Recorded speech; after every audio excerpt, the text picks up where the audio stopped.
Everybody always yells, hands up. But I'm telling you, having your hands up is way overrated. The stupidest advice I've ever heard when somebody asks, how do I make my karate practical? And they say, get your hands up. But if you're a karate guy, then you probably have a wide stance, you're very bladed, and you're very good at exploding in and exploding out. You cover distance easily, and you can just as easy get out. This is perfect for a hands down style.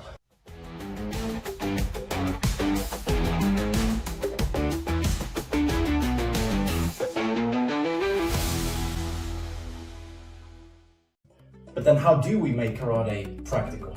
The biggest problem I see karate people have when they're fighting full contact fighters, like kickboxers, Thai boxers, boxers, is that when they throw a punch, they throw one punch and then done. If that punch wasn't enough to stop them, then they need to reload. So maybe we're here, I throw a punch, then I can throw a punch, maybe a kick, and that can work against the untrained person. But against someone that's used to being punched, it's not gonna work. If we take a boxer, for example, and I throw a punch and then I go out, he's either gonna slip it, parry it, or just rush me down. So there's one thing we can do. It's a very simple thing to solve this problem.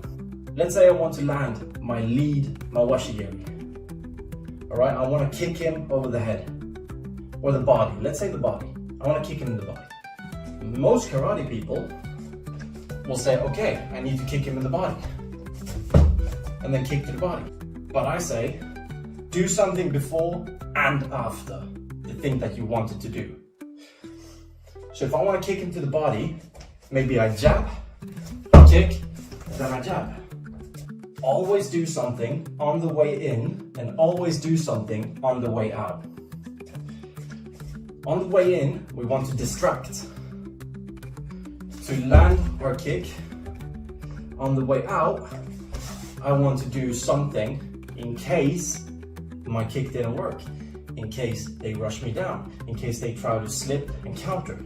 I just want something to stop whatever they're doing. This also makes it uncomfortable for people to cover that distance when you're going out, because they never know what is coming. Another thing that karate fighters do is very weird, and it's when they're getting hit.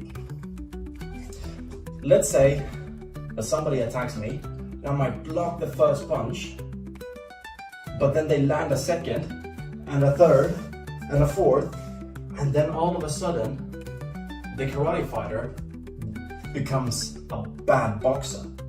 Because what do? They show up here, and they look down to the ground. They're not used to volume. Now there's two simple ways of fixing this.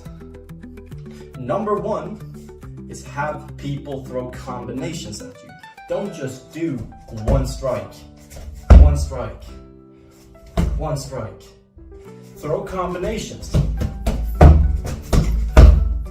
You need to get used to having multiple techniques thrown at you. Not just one, then it's your turn, then it's my turn, then it's your turn. It's not Pokemon. It's fighting. The second thing you can do is use your karate.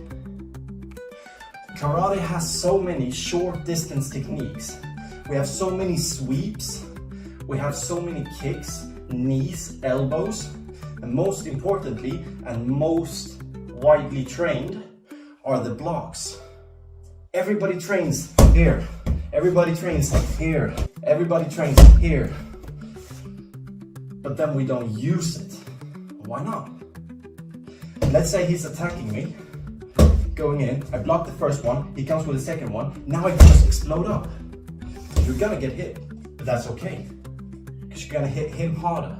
Don't just block and expect them to stop fighting. You need to block and counter directly. You need to block and then counter with something. Another block, anywhere.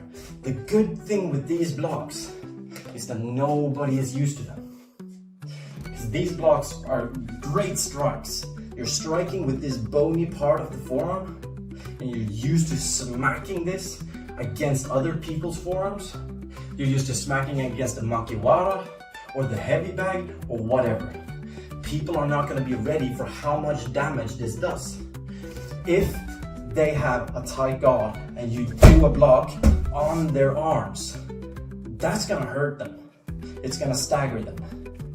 If they are attacking and you block that first one and then go up with the second one, they are going to shell up or clinch you up or try and get away. If you just block and then you think you're done, you're the problem, not the karate. Third and final thing to make your karate practical is don't be lazy. People always come with questions and they say, oh, I have trouble with this. Oh, I get beaten up when people throw long combinations. I get beaten up when they can cut angles better. I get beaten up when they can wrestle. I get beaten up when they can do this or that or X and Y or Z, whatever. Okay, then you know what your problem is. Train it. If you know that your weakness is boxing, you might want to learn some boxing. If your problem is jiu-jitsu, maybe you should train some jiu-jitsu.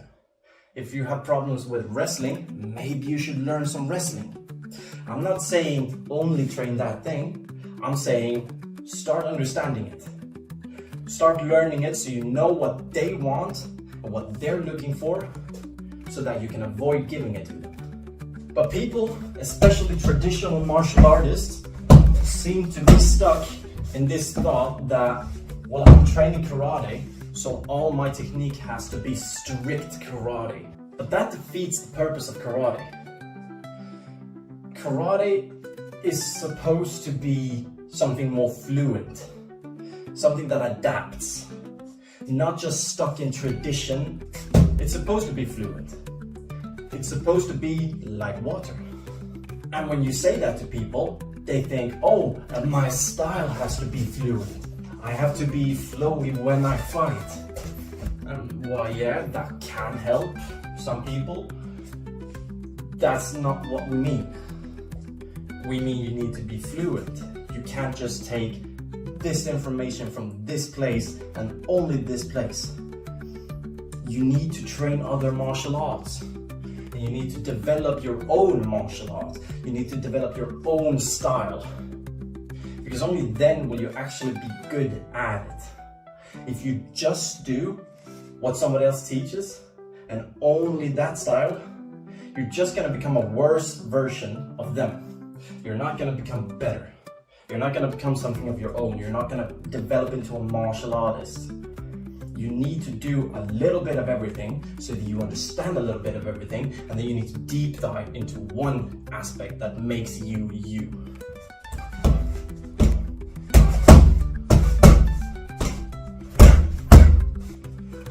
Or am I completely wrong? I don't know. Tell me in the comments.